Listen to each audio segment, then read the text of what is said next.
नमस्कार दोस्तों, मैं हूं Mamta Sharma. Classes point YouTube channel पर फिर से स्वागत करती हूं आप सभी का। दोस्तों, आज के हम इस वीडियो में पढ़ेंगे कक्षा 9 की हिंदी पाठ्य पुस्तक क्षितिज से यमराज की दिशा। यमराज की दिशा कविता है जिसके कवि हैं चंद्रकांत देवताले जी।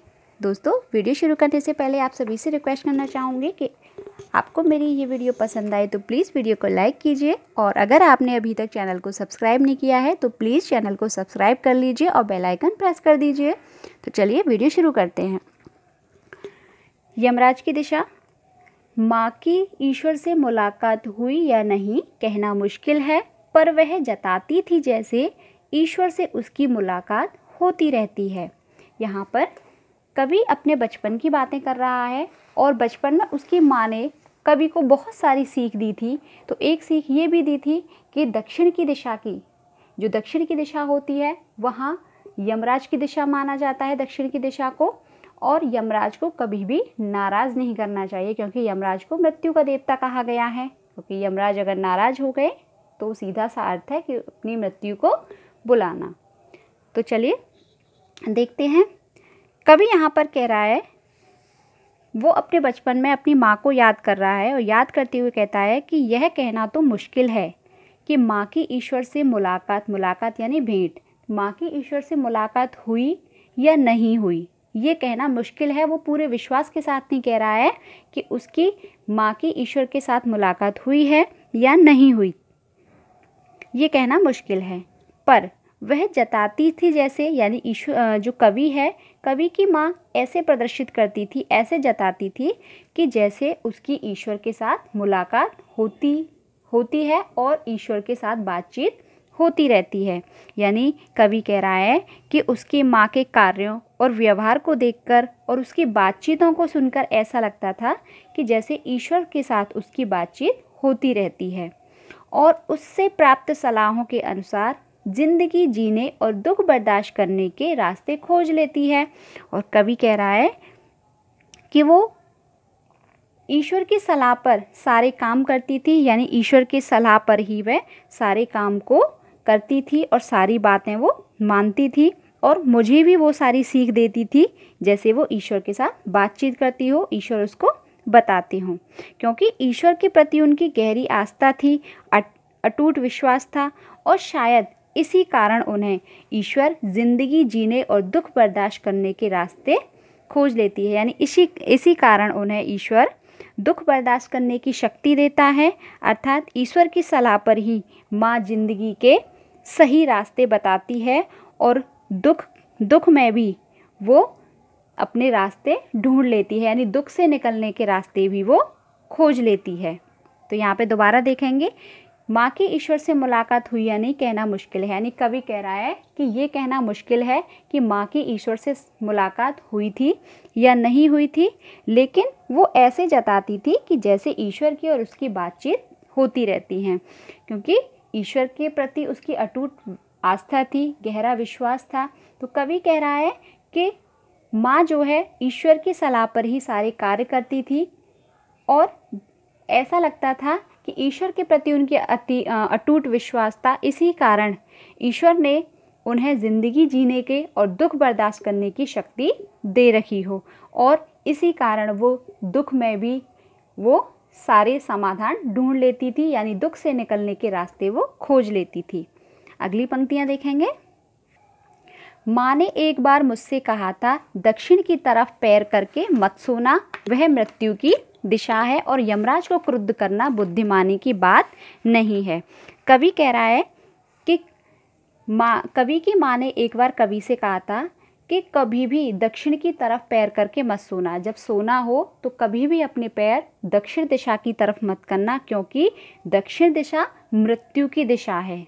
मृत्यु की दिशा यानी दक्षिण की दिशा यमराज की दिशा है, और यमराज को क्रुद्ध करना बुद्धिमानी की बात नहीं। अर्थात कवि की माँ कहती थी कि यमराज को नाराज़ करना, क्रुद्ध यानी उसे गुस्सा दिलाना या यमराज को नाराज़ करना, ये बुद्धिमानी की बात नहीं है, क्योंकि अगर यमराज नाराज़ हो गए तो मृत्यु आ सकती है। इसलिए कवि की माँ बचपन में उसे सीख देती है कि कवि कहता है कि एक बार मुझसे माँ ने कहा था कि कभी भी जब तो कभी भी अपने पैर दक्षिण दिशा की तरफ मत करके सोना, क्योंकि दक्षिण दिशा मृत्यु की दिशा है और यमराज को नाराज़ करना कोई बुद्धिमानी की बात नहीं है। अगली पंक्तियाँ देखेंगे। तब मैं छोटा था और मैंने यमराज के घर का पता पूछा था। उसने बताया था तुम जहाँ भी हो वहाँ से दक्षिण दिशा में। कवि कह रहा है कि जब कवि छोटा था तो कवि ने अपनी माँ से पूछा कि यमराज का घर कहाँ है, क्या आपको पता है कि यमराज कहाँ रहते हैं, यमराज का घर कहाँ है। तो कवि कह रहा है कि तब मैं छोटा था, यानी जब कवि छोटा था तो उन्होंने एक बार माँ से यमराज के घर का पता पूछा था। तो कवि की माँ ने बताया, यानी उसने बताया कि तुम जहाँ भी हो, यानी कवि की माँ कह रही है कि तुम जहाँ भी हो वहाँ से हमेशा दक्षिण की दिशा में यमराज का घर है, यानी यमराज का घर माना जाता है, यानी दक्षिण दिशा को जो है यमराज की दिशा माना जाता है। तो कवि की माँ ने कहा था कि कभी भी यमराज को क्रुद्ध मत करना, क्योंकि ये कोई बुद्धिमानी की बात नहीं होती है। और तब मैं छोटा था तो कवि ने पूछा था कि यमराज का घर कहाँ है, यमराज कहाँ रहता है। तो वो कवि की माँ ने बताया था कि तुम जहाँ भी जाओ, जहाँ भी खड़े हो, वहाँ से दक्षिण की दिशा में यमराज का घर है। अगली पंक्तियाँ देखते हैं।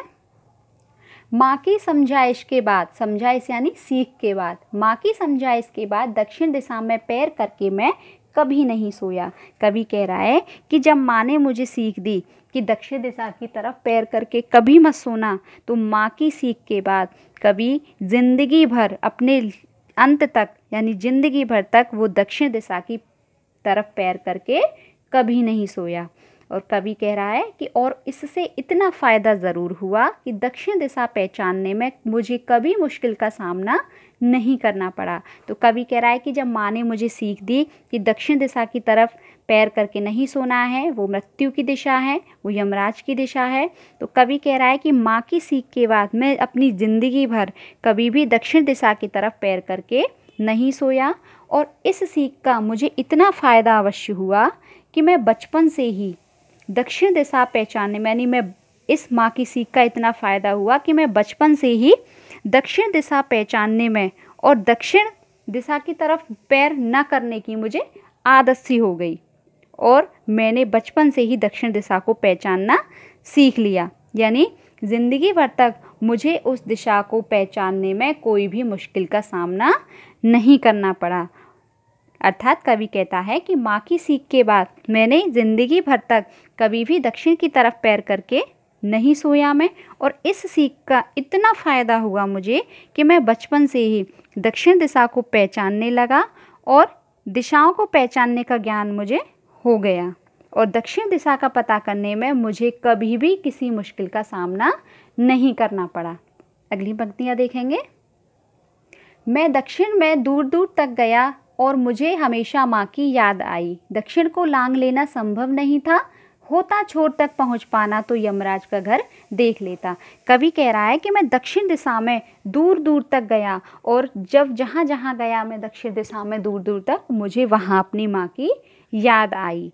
क्योंकि दक्षिण दिशा को लांघ लेना, लांघ यानी पार करना, क्योंकि दक्षिण दिशा को पार करना संभव नहीं था, यानी पॉसिबल नहीं था, क्योंकि कोई भी दिशा का कोई अंत नहीं होता है कि कोई दिशा कहाँ तक है, किस अंत कहाँ तक है।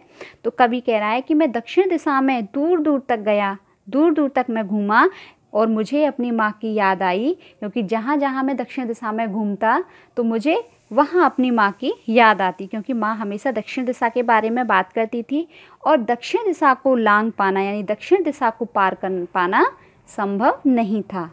होता छोर पहुँच जाता तो यमराज का घर देख लेता। होता छोर, छोर यानी किनारा या उसका अंत।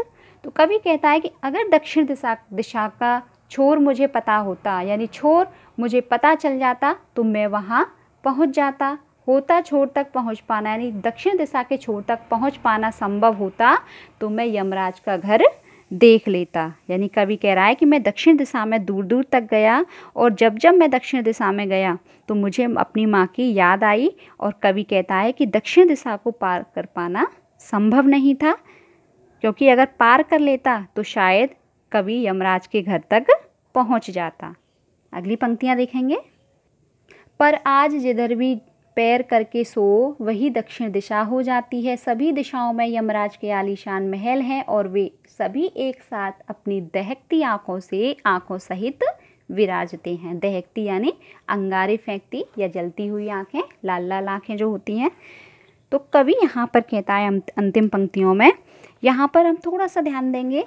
आज जिधर भी पैर करके सो, कवि यहाँ पर कई बातों की तरफ संकेत करता है। वो बहुत सारी चीज़ों की तरफ संकेत करके कहता है कि कवि सभ्यता के विकास की तरफ भी संकेत करते हैं, क्योंकि दक्षिण दिशा को कवि ने यहाँ भय, लोभ, भ्रष्टाचार, आतंक की दिशा माना है।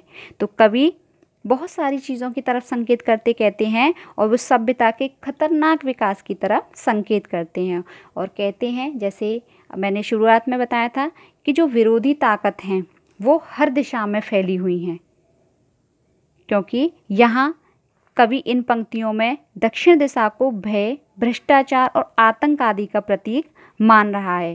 क्योंकि जिस भय की चर्चा कवि की माँ करती थी वो सिर्फ दक्षिण दिशा में भी नहीं है, यानी जिस भय की, जिस अपशकुन की, जिस भ्रष्टाचार की, जिस शंका की चर्चा उस कवि की माँ किया करती थी, वो सिर्फ दक्षिण दिशा में भी नहीं है, ऐसा आज के समय में हर दिशा में फैला हुआ है।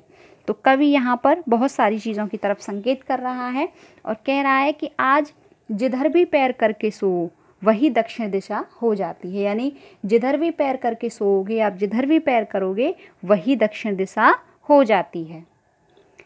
सभी दिशाओं में यमराज के आलीशान महल हैं और वे सभी एक साथ अपनी दहकती आंखों सहित विराजते हैं। यानी सभी दिशा में, जिधर दिशा में भी जाओ तो यमराज के आलीशान महल बने हुए हैं। जो बड़े बड़े पूंजीपति हैं, जो अपने स्वार्थ के लिए लोगों को मार तक देते हैं, सिर्फ अपना स्वार्थ सिद्ध करते हैं, वो भी यमराज के समान ही हैं, वो भी यमराज ही हैं। जो लोग अपने स्वार्थ के लिए लोगों का अहित करते हैं वो यमराज के समान ही हैं। तो कवि कह रहा है कि आज जिस तरफ भी जाओगे, जिस तरफ भी सो, जिधर भी पैर करके सो वही दिशा दक्षिण दिशा हो जाती है।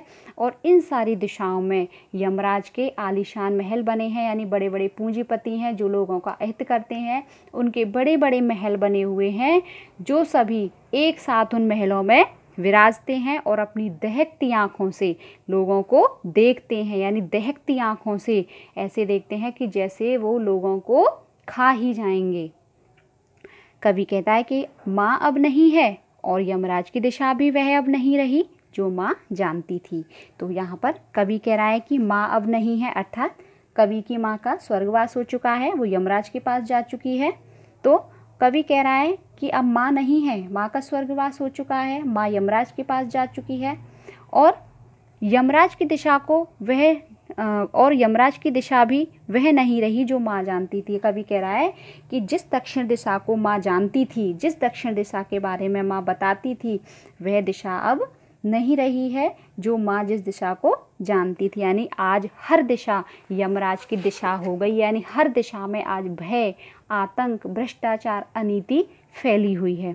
तो कवि कह रहा है कि आज जिधर भी पैर करके सो वही दिशा दक्षिण दिशा हो जाती है। जहाँ जाओ वहीं भ्रष्टाचार है, वहीं अनीति है और ऐसे ऐसे लोगों के आलीशान महल बने हुए हैं जो लोगों का अहित करते हैं। वो अपने आलीशान महल बना करके अपने महलों में एक साथ बैठे हुए हैं और निम्न वर्ग को, यानी गरीब वर्ग को या छोटे लोगों को अपनी दहकती आंखों से वो देखते हैं। कवि कह रहा है कि अब माँ का स्वर्गवास हो चुका है, माँ है नहीं। जिस दिशा को माँ जानती थी वो दिशा अब नहीं, यानी हर दिशा अब दक्षिण दिशा हो चुकी है, अर्थात हर दिशा में अब भय और आतंक फैला हुआ है। तो दोस्तों, यहाँ पे मैं उम्मीद करती हूँ आपको वीडियो अच्छे से समझ में आई होगी, भावार्थ अच्छे से हमने समझा है। दोस्तों, वीडियो पसंद आई हो तो प्लीज़ वीडियो को लाइक कीजिए और मेरे चैनल को सब्सक्राइब कर लीजिए। मिलते हैं हम अपनी अगली वीडियो में, पढ़ेंगे हम इसका नेक्स्ट चैप्टर। तब तक के लिए आप अपना ध्यान रखिए, सुरक्षित रखिए। Take care, bye bye.